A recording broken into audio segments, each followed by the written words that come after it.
talking with Superintendent for Brandon Schools, Dr. Matt Outlaw. Matt, first of all, thanks for taking the time out to talk to us. Thank you. It is the 20th of May, and we wanted to reach out because I think 8 days from now, the governor is going to give us another directive as to which course we may be taking. And that may also give you some indication of what you're going to do with the school district. So I guess I have two simple questions. It's been a nightmare learning on the fly, I would think, for you as a superintendent. And kind of just maybe give us a quick synopsis of where we are and maybe what's going to happen over the next couple of months. Sure. Where we're at right now is we had to change from traditional schooling into this distance learning model. We had to do that in a matter of a couple of weeks as a school district, and school districts across the state had to do the same thing. It's gone really well in Brandon. I think we've had a really collaborative way of approaching this. We had set really high expectations. We were really committed to making every day count. It's going really well. We're at about 90 to 95% attendance every day, which is pretty incredible. Not a lot of school districts have that. It's because our staff set high expectations. Our teachers are doing a great job on a daily basis, really quality assignments, and really making good connections. So I'm really proud of our team for what they're doing right now. So when we know what we're doing through June 12th, the big question marks come with what's going to come in the fall. And we have 3.5 months before the fall begins. Honestly, I'm very concerned about some of these hybrid models that are being discussed. And to me, it's really important that we have students in our buildings every day, whatever that might look like. But parents need to be able to have their kids at school and go to work and contribute to the economy, and then pick their kids up. And whatever we have to do to keep kids safe within our facilities, that's something that I think is a high priority for the school district. So that's kind of the state as it sits right now. Getting ready for September, do you see kids back in school? Your best guess? Yes. I think that we will be back. I think it's going to be different, and I think it's going to be different state by state. It's not going to be exactly like it was last September. I don't think we're going to be there yet in September. I think it's going to take a little bit more time. I think we'll be doing some different things. I think there'll be lower amounts of kids in classrooms. I think there might be some adjusted things with busing and where we eat. There might be some things like, people with masks and things like that, which are odd. But I think those will be some of the realities that we'll have to be talking about when we're talking about the fall. I think we'll be back. The shortfall from taxes and the shortfall that's going to hit the schools are talking in Lansing as much as $2,000 and probably closer to $800 to $1,000. They took a big chunk out of you guys in 2008. Rainy day covers some of those shortfalls, but do you see money being an issue? Yeah, I mean, money's always an issue, but it's just like people at home are tightening their belts and they're planning and they're making good decisions. We're going to do the same thing. We're going to be very respectful. We're using taxpayer dollars to pay for what we're doing. So our Board of Education and all of our people, we're always going to be very mindful of that. Our planning as a school system, we start very early every year, not just in this, but we always plan for the best case scenario, the worst case scenario, and then the likely scenario. So we're in pretty good shape. We had a good budget meeting early in May, and we can really balance our budget up to probably about a $300 loss. And then after that, we would probably be dipping into fund balance. We are budgeting. We're making some adjustments right now, but we're looking at 500 student reduction. From the state fiscal this week, they have talked that probably 700 pupil reduction is probably the worst case scenario. And that's if we have no federal help. That is very unlikely to happen. Yeah. Both Republicans and Democrats are very interested in helping out the states in different ways. And obviously they have to work out their issues and things like that.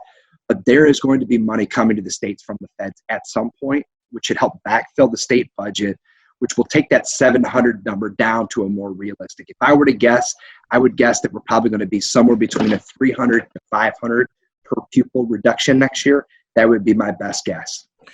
I'm going to ask an obvious question, but I'm not sure it gets an obvious answer. You can't keep mandating programs and procedurals and guidelines and rules if you don't provide the money to put those guidelines in place. And that's been sort of your job. It's almost, almost like a juggler. trying to figure out which ball is not going to fall. And at some point, there has to be either a new directive towards education. And I mean, again, that's a bigger conversation. But I don't know how you juggle it all, because you keep getting stuck with the mandates, and then you have a Secretary of Education, and I'm not going to get political, but they're doing some things that are not necessarily helping public schools. Where do you start when you walk in the office? Where's your with your shovel? Where do you start? So one of the things that I've really highlighted since day one that we've started talking about all this stuff is we have to think about the why. Why are we here? What is it that we have to deliver as a school district? And I keep reminding people about why we're here and what we're doing, because that helps us focus on what our priorities are. So where do you start? Where does the shovel start? The shovel starts at the spots that make the biggest impact for our students.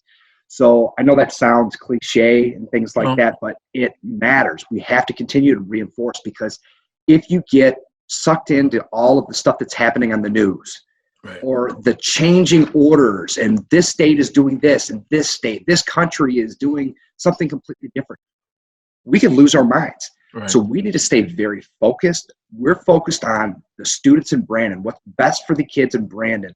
We'll deal with whatever nonsense comes from outside, but if we stay focused, I think we'll be in the best shape possible to do that. The finances, obviously, that's a major part of it, but just let's put the money where it makes the biggest difference for kids. So that's our approach. If the thread starts with classroom, which is education of your students, and operations comes a part of that, because you can't open a building without operations. Mm-hmm. Classroom is 1. What becomes 2, 3, and 4? What becomes 1 and 1A? So I'm a big believer that education is more than just the classroom. It's really a well-rounded experience for students. So I talk about opportunities for students is what we really invest in. So that happens during the school day. It's with the elective classes. It's the clubs. And then obviously, I'm very passionate about sports and music and all of those type of things. So those are opportunities that change kids' lives. So you have to protect those opportunities. And to me, that's all part of that education experience. To me, I was a coach and musician, all those type of things. Those are extensions of the classroom. So I put those as just as high a priority as everything else that we're doing. You can sit a trombone player 6 feet from another trombone player and probably get away with it. And you'd have to have a bigger riser for the band. I get that part. But it's hard to take an offensive right guard and an offensive right tackle and put them 6 feet apart. Defense is going to have some fun with that. Yeah. So I guess my question to you is that do you see athletics, which is an integral part of any school, and certainly a smaller rural school? I'm not saying it takes more importance, but it does have more community brand, because it is something that they don't have in other places. Do you see the landscape? Everything I see from the MHSAA is sort of non-committal and doesn't give you a specific roadmap, because I don't think they know. But my point to you, I guess my question then is, do you see athletics being a different model?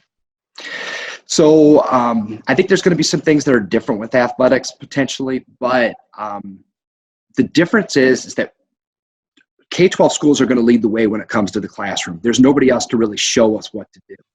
But when it comes to sports, we can look at the professionals and all the experts that they have. They're experimenting with things here in May and June that are going to give us the roadmap for what we're going to do in September and October. And I think sports, we could probably have more clarity there because of the professionals in that area than in the classroom.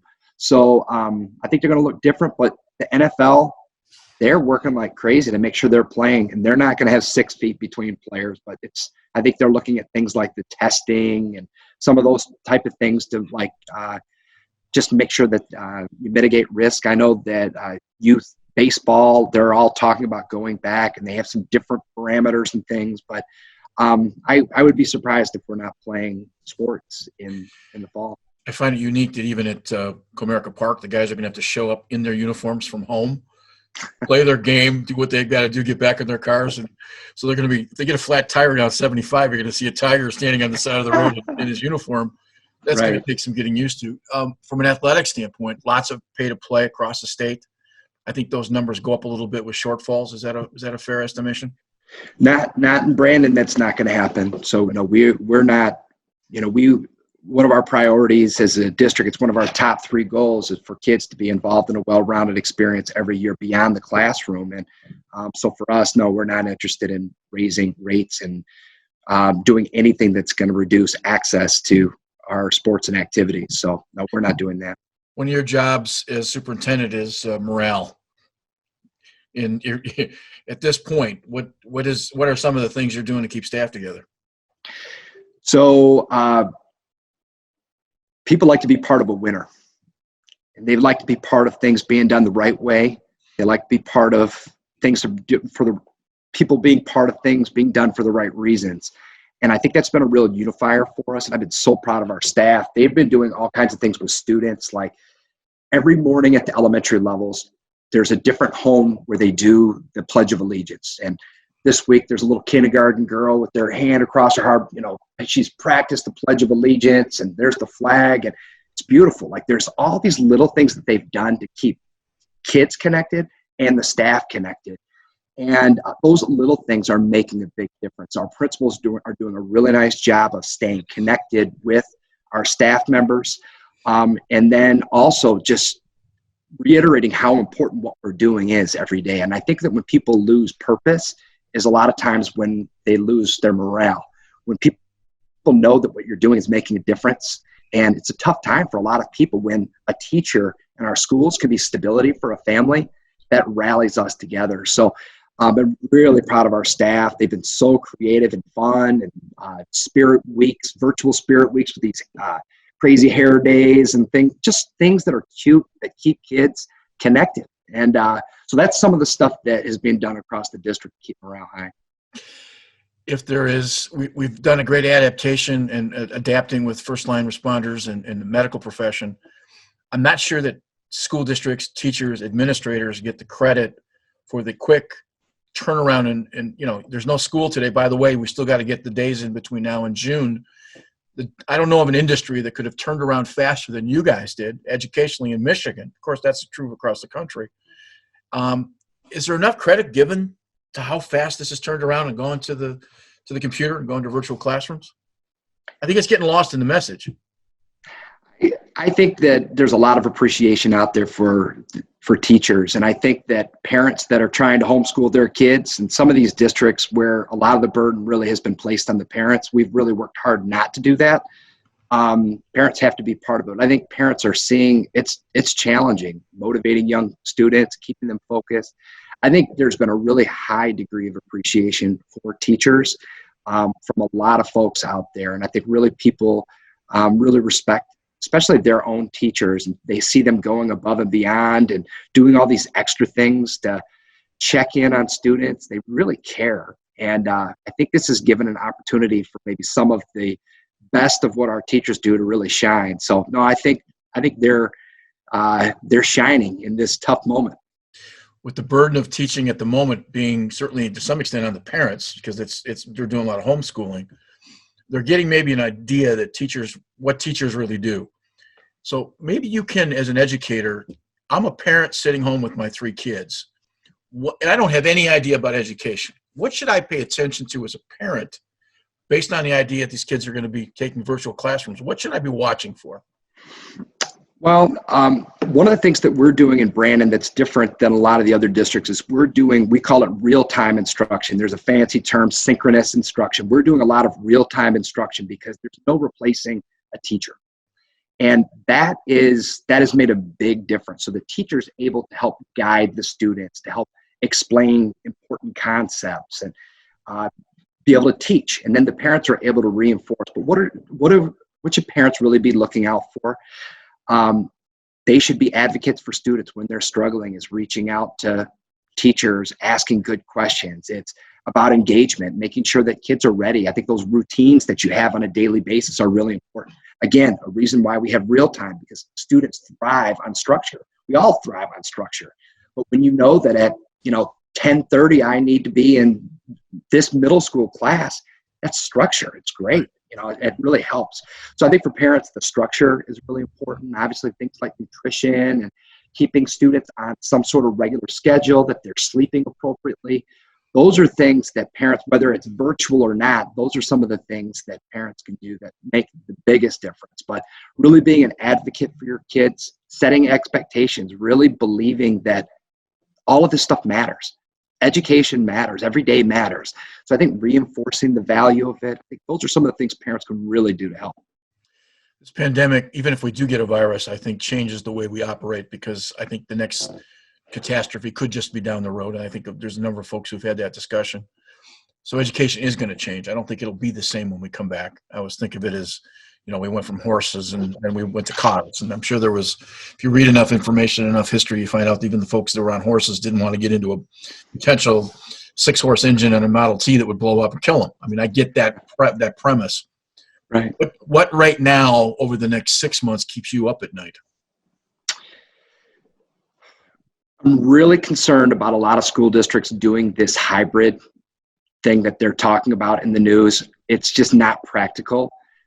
Parents cannot send their kids to school 2 days a week and then have them home 3 days a week and go back to work. It's just, I'm really concerned about that. Furthermore, it's just not even a realistic plan. Some of the things that they're putting out there are, they just don't work when you put them in practice. And then, so those are the types of things that I'm probably the most concerned about. I'm concerned about some of those restrictions being not realistic for families, for kids. For us, again, our focus has to be on whatever the parameters are. We have to make it the most quality experience as possible for students. We can't have any excuses for next fall. We had 2 weeks to transition to something this year.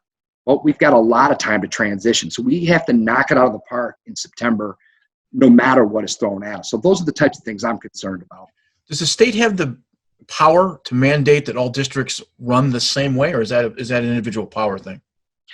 Local? No, but they can put restrictions on us that make it difficult for us to do it different ways. Okay. For example, if they said you can only have 10 students in a classroom at a time, how in the world are you going to do that? We have 30 kids in high school classrooms. I mean, those are the type of things that can come from the state that can make this challenging. What we're hoping for, and I'll just be honest with you, what I'm hoping for is obviously whatever's best medically, I know the medical profession's debating about what the best practices are, but whatever that consensus message is, that it's something that's not a one size fits all. It's instead of saying you can have 10 kids in a classroom, but the classroom in one district is 600 square feet, and the classroom in this district is 1,000 square feet. Right. It's not the same thing. Right. 10 doesn't make the same. I'm hoping that they put things on that are scalable, like we want you to be in all directions 6 feet apart. We want kids to wear masks. We want hand washing X, Y, and whatever it might be. But there are things that are best practices that we can implement based on the facilities we have and the space that we have within our district. For us, if we can get something like that, we can do a lot of things to mitigate risk for students within the facilities that we have here in Brandon. So traditionally, and this will be the last question, traditionally the seniors are looking to walk down that aisle. They're getting their gowns about this time typically. I apologize if I don't know, but what are we doing for seniors? And maybe you can give a message to them from your leadership.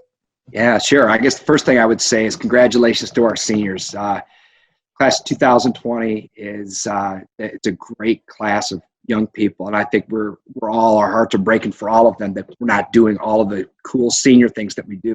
For educators, graduation is one of our favorite times of the entire year. It's great to celebrate and see students that have gone all through your school system leaving and graduating. So congratulations to you and all of your families. As far as the events, there's a variety of things that we're doing in the short run. There's going to be yard signs with pictures of the kids that are going to be all out front. There's going to be a farewell with teachers as kids are picking up their items. There's a video that the board did. There's some videos that have been done as far as short term for graduation. The thing that is up in the air and what we're waiting on is this next order, which we think will be different after the 28th, about students walking across the stage and receiving their diploma. Right now, we have a plan for what we have right now. It's not a great plan. It's fine. It's what we're allowed to do. Right. What we are hoping for is, in the safest way possible, is to get as many of our students together to be able to celebrate together and to walk across the stage together. I've asked for some legal opinions on that about what is possible. The military academies did some really neat things probably over a month ago where they were spaced apart. They used their field and really spread students out, and were able to do a very regimented thing where students walked across the stage and they received their diplomas. We're not going to decide. June 1st is when we're going to roll out what that's going to look like. We're hoping to be able to do as much as we can for students and make that as special as possible for students. The full 207 student graduation is probably not going to happen this year, but I think we have set aside June 19th and 20th as our target dates for whatever we're going to do for distribution of diplomas to students. That's where we're at right now. I think if I'm a senior, they have no way of thinking about it this way, but I think of the 25 years when they have their 25th anniversary or their 10th, they'll have some stories that no other class will ever be able to tell. I'm not suggesting there's a silver lining in this, because it's an unfortunate tragedy. Yeah, they'll never forget this. It will be a milestone, in their lives. So absolutely. Anything I'm missing? Anything you want to add? No. I guess the one thing I would say is that it's been a community effort, and to all of the stuff that's going on, I'm so proud to be part of something that's so much bigger than just the schools.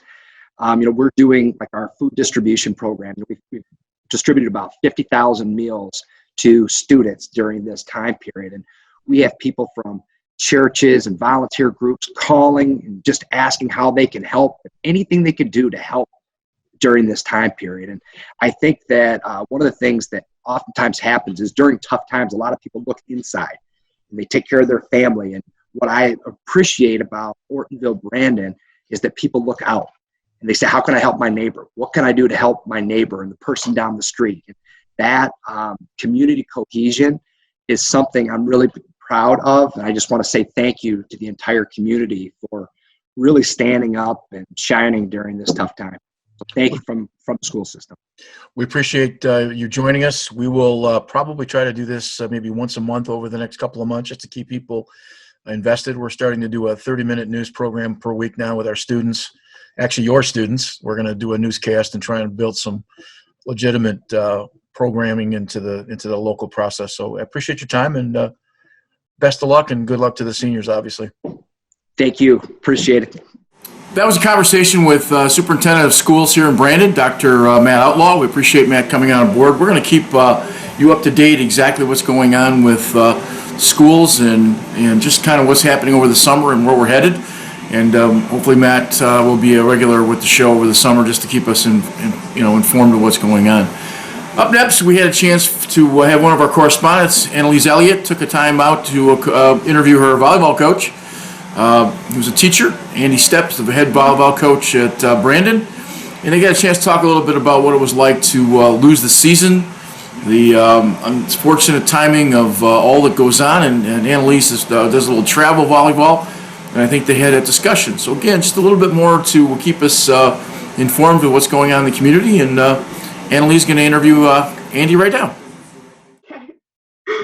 So, obviously quarantine cut our season short. So what did you miss out on because of all of this? Honestly, yes, the competitions are nice, and yes, practices are a lot of fun, but it's really the growth that I get to see in players that I really miss the most. Because that's basically why I got into teaching and coaching, is to see those aha moments, those little light bulbs. Suddenly I get it, and suddenly it's easy moments. And like I said, yes, the competitions are fun, and yes, they're fun to celebrate and hit people in the face and win and get medals and stuff like that. But it's really those aha light bulb moments, those little smiling, this is suddenly easy to me moments that I miss. So did you have any goals for the players' personal growth that you really wish you could have gotten to, or you thought you were going to get to? Yeah, of course. I mean, whenever you're trying to like build anything, whether you're trying to build like a program, a team, a player up, you always want to set goals. So that's one of the things that I always try to do going into a season is I try and talk to the players and see like, well, what's your goal? What do you want to get to? So I don't like to set goals and tell the players where I want them to get to. I kind of like to build up a goal with the player to be able to work towards. So then, like, have you been doing anything since everything got canceled to try to continue to be involved with your players or see some of these goals? Yeah, so we've gotten a lot of the girls have messaged out, and it's a crazy amount of spring birthdays. But there's been birthday drive-throughs, birthday drive-bys. There's been a birthday parking where the person drives through each person. And then what we've been trying to do is every day at about between 3 and 3:30, depending on students, because me being a teacher, I have to work on that first. We've been doing team workouts, and it's anywhere from plyometrics to HIIT trainings to yoga to ab workouts to chest and back. And we've established a routine for almost, I would say, 6 weeks now. We've been doing it, and that's Monday through Saturday. Do you think that other coaches that are either school coaches or travel coaches have been trying to do these same type of things, or do you think maybe they've given up? I'm sure that there are some that have given up, and I've talked to a few that they have a hard time. They're having a hard time dealing with it, and everyone kind of deals with it in their own way. But there's been a lot of coaches that I've chatted with. I know a lot of coaches around the state through high school or club that have been trying to send their girls little motivational things, little workouts here and there, little tips and tricks. But I don't know exactly what they've been doing. We've just been kind of just keeping in touch with each other, worrying about this season, trying to focus on the next one for school and club and seeing where that will bring us. So you are a varsity coach. Is there do you see this impacting your varsity season? Oh, for sure. I mean, as of right now, yes, we're being opened May 28th, I believe it is. But if you look at some conferences around the United States, like there's a Division II conference in California that has canceled all of their fall sports, and this is Division II college. They've canceled every single sport for the entire fall. So, but then you look at it's Illinois and I believe Indiana at this point too now says June 1st sports can start. So I'm sure there will be some effect, the same as like education. There'll be some effect. There'll be some cobwebs. There'll be some things where girls need to work on this and work on that. But I mean, it's nothing you can't overcome. But yeah, I see the season starting a few paces behind of where it would normally. So because of delays and missed out events and competitions during the travel season, is this going to affect? Go ahead. Well, do you think this will affect how you coach during school and how you coach next season during travel? No, that's one thing that I've always been very strong of, whether it's been a teacher or a coach, is I'm not going to change my standards at all, no matter what the situation is. This is what we're going to get to. This is what we want to get to. If we don't meet our goal, what can we do to get a little closer or work a little harder or gain another competitive advantage? So no, I won't change my goal at all. And I'm hoping that I can instill that in both my varsity players, my JV players, because as a varsity coach, you affect the freshman players, and then next year following for club. I hope that's something that we can try and instill. Do you think that other coaches maybe don't have that same motto or will be changing how they coach just because of? I'm sure there will be some, but you can't. And the one reason I enjoy doing it so much, and I feel that I've had success in the past doing it, is I am who I am. I'm not going to change that. I'm not going to be somebody different. I'm going to coach the way that I best know how.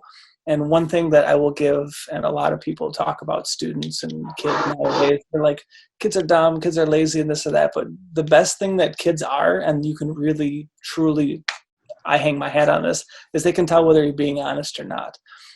If you can, you sit up in front of a classroom or you sit at practice and you try and exemplify someone who you want to be rather than someone who you are, you're not going to get the results that you are. So if someone's doesn't truly believe that they can get to that or that their standards need to change, then wholeheartedly do it because that's what you believe. But if you believe that that you're not going to change anything, then don't coach or teach outside of something that you don't believe or what you are.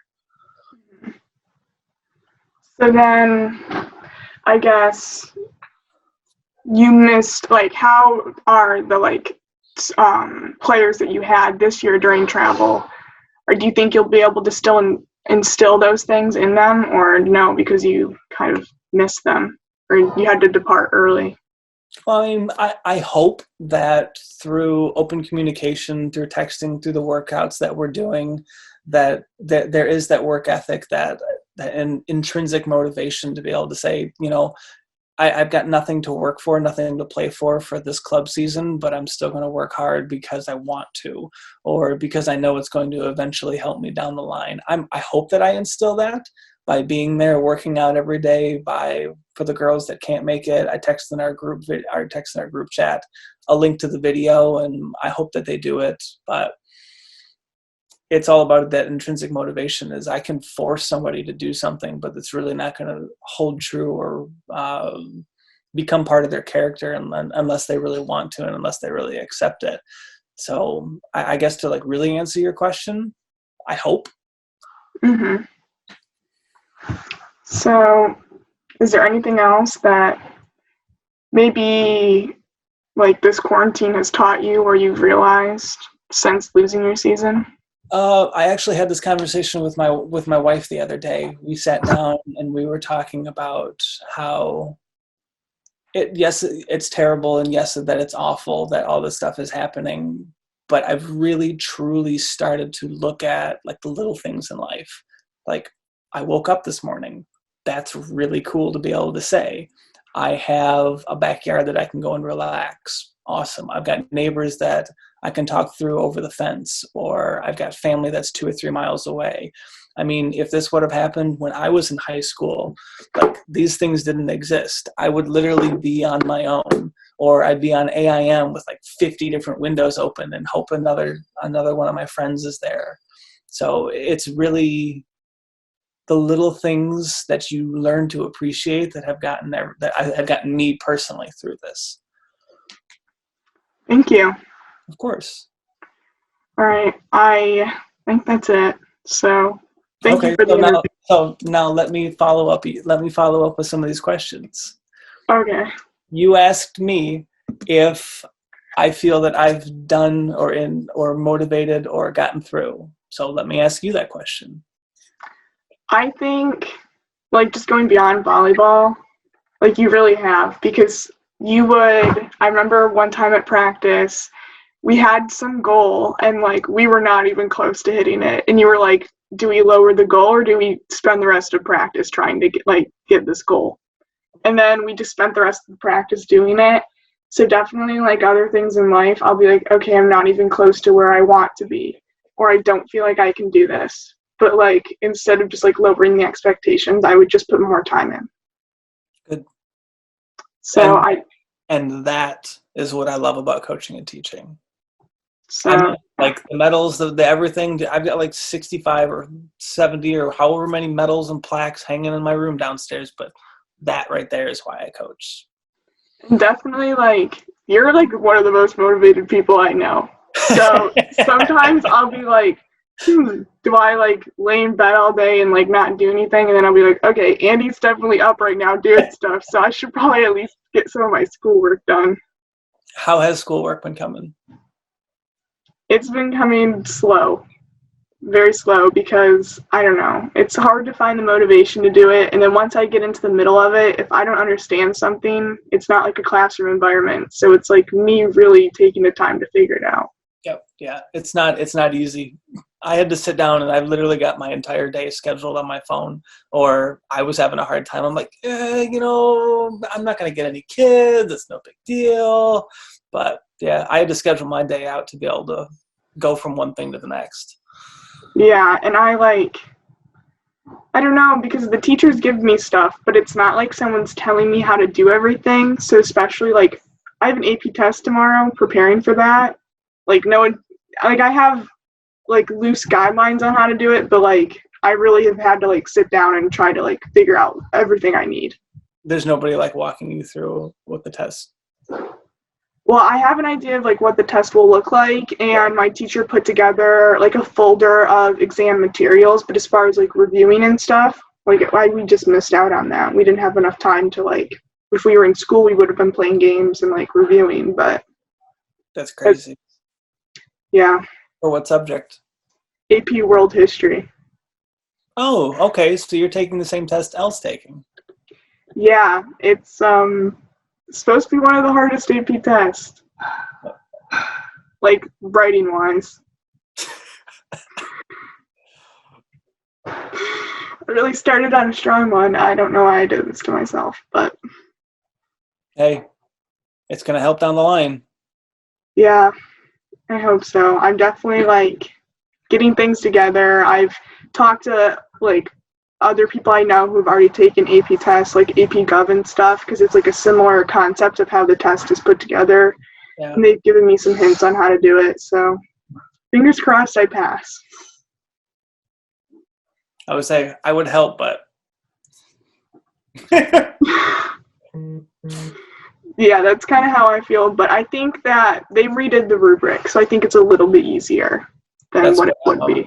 someone I know was taking the math one, the AP Calc test, and they said that it was a little bit, it was different and easier than they expected it to be. So Yeah, I'm just scared because if they give me a question from like an era, if it's from the Middle East in like, I don't know, unit 3 through 4, I'm not going to get it. That's the part that I was confused on while we were in it's only school. like one question, isn't it? Yeah. So it's like one paper that determines the whole thing. That's rough stuff. Yeah. 50 minutes for a whole paper. And I type so slow. I'm like finding facts. You're a hunter pecker. Hey, Hopefully. relax. Go in and do the best you can. Yeah. And I'm hoping I don't have any tech issues. Oh, like your computer freaks out?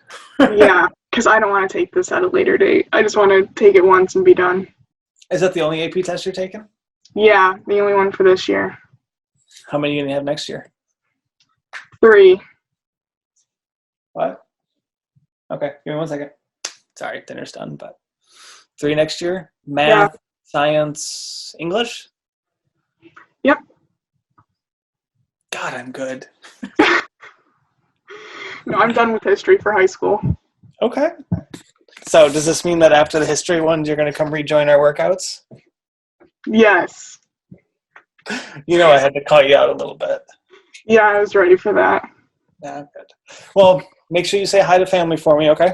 All right, I will. All right, we'll talk to you. Yeah, of course. We'll talk to you later, Annalise. See ya. Okay, bye.